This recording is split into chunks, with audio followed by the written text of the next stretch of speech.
जैसे ही पहुंचते हैं अपनी माता की ओर, उनकी मां मुस्कुराती है, देखती है मेरा लाल आ गया। उन्होंने झट से बरबरीक को अपने गले से लगा लिया, उनका माथा चूमा। मां तो मां होती है, मां के प्रेम की बात ही निराली होती है। सबकी माएँ होती है ना। हमारी बहनें अक्सर गर्मियों की छुट्टियों में कहाँ जाती हैं? मम्मी से मिलने नहीं, माँ से मिलने। क्या बोलोगे आज के बाद? मायके नहीं जाओगी, माँ से मिलने जाओगी। ठीक है ना? कहाँ से मिलने जा रहे हो? बोले माँ से मिलने जा रही हूँ। कभी ये मत बोलना मायके जा रही हूँ। मायका अच्छा सूट नहीं होता है। क्या होता है? मेरी माँ से मिलने जा रही हूँ। क्योंकि माँ के रहते ही वो मायका है। जहां माँ नहीं है वहां कुछ नहीं है ना? भाई चाहे कितने भी हों, माँ की बात नहीं आ सकती। तो अब ये प्रसन्नता से अपनी माँ से मिलते हैं, उन्हें गले लगाते हैं, अपनी दादी से मिलते हैं, उनके चरण स्पर्श करते हैं। और वहीं पर एक सैनिक आकर के सूचना देता है कि कल या परसों से महाभारत का युद्ध प्रारंभ होने जा रहा है। अब जैसे ही मेरे बाबा के कान में पड़ा कि युद्ध प्रारंभ होने जा रहा है, इनके मन में ये जिज्ञासा जाग गई कि मैं भी युद्ध में जाऊंगा। अब अगले दिन भोर में वो उठे, अपनी नित्य क्रिया उन्होंने की और उसके बाद कहा कि हे माँ, मैं महाभारत का युद्ध लड़ने जा रहा हूं।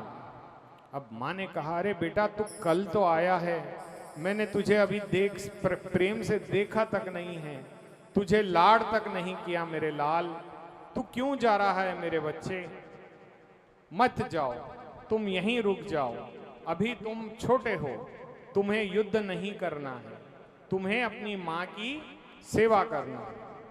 अब मेरे बाबा ने कहा कि हे माँ, मैं सदैव तुम्हारे पास ही रहूंगा, कभी तुम्हें छोड़कर नहीं जाऊंगा, बस एक बार मुझे इस युद्ध में जाने दो। अब जैसे ही माँ ने अपने अनमने मन से, माँ तो माँ होती है, उन्होंने अनमने मन से कहा ठीक है बेटा, तेरी इच्छा है, तू चले जा। अब मेरे बाबा अपनी दादी से आशीर्वाद लेते हैं, उनसे विशेष आशीर्वाद प्राप्त करते हैं। माँ हिडंबा वर्षों से तपस्या कर रही थी, उन्होंने भी ढेर सारे आशीर्वाद बरबरीक जी को दिए। अब जैसे ही मेरे बाबा भोजन करके निकल रहे थे, मां मौरवी देवी कामकंट कटा ने कहा कि ठहर जाओ बरबरीक, पहले तुम मुझे ये वचन दो कि तुम निर्बल का साथ दोगे। किसका साथ दोगे? निर्बल का। तुम हारे के सहारे बनोगे। तो बाबा ने कहा ठीक है, इसी के लिए तो मेरा जन्म हुआ है। उन्होंने कहा मां आपको ये वचन दिया कि मैं हारे का सहारा बनूंगा, निर्बल का साथी बनूंगा। अब मां ने कहा मुझे दूसरा वरदान दो। तो बोले क्या दूं? तो बोले दूसरा वरदान मुझसे ये दो कि जो भी तुमसे आकर के कुछ भी मांगेगा, चाहे वो तुम्हारा शत्रु ही क्यों ना हो, तुम उसे वो दे देना।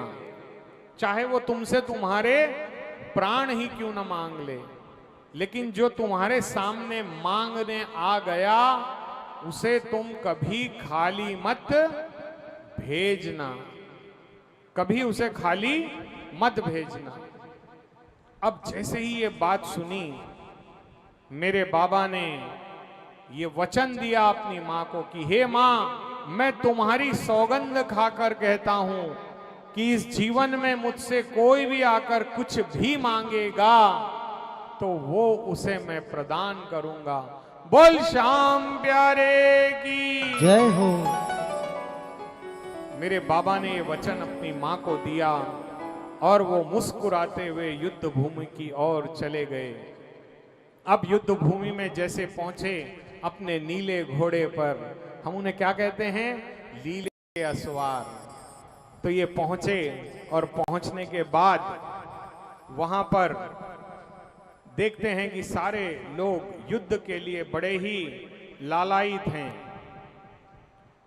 बहुत ही मन जो है उनका व्याकुल था कि हमें ये युद्ध लड़ने का अवसर मिल रहा है। देखिए, होता है ना कि हम भी जब कुछ चाहते हैं और हमें वो मिल जाए तो हमारे मन में क्या होती है? अपार प्रसन्नता होती है।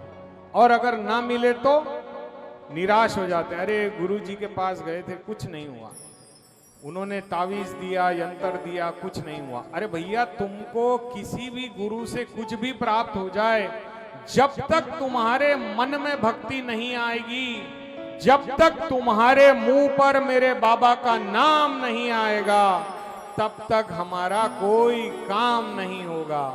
तो सबसे बड़ा कौन है? मेरे बाबा हैं। देखो, गुरु तो सिर्फ मार्गदर्शन दे सकता है। कोई भी गुरु एक गूगल मैप की तरह होता है जो तुम्हें यहां से वहां तक का रास्ता दिखा सकता है, परंतु चलना हमें स्वयं पड़ेगा।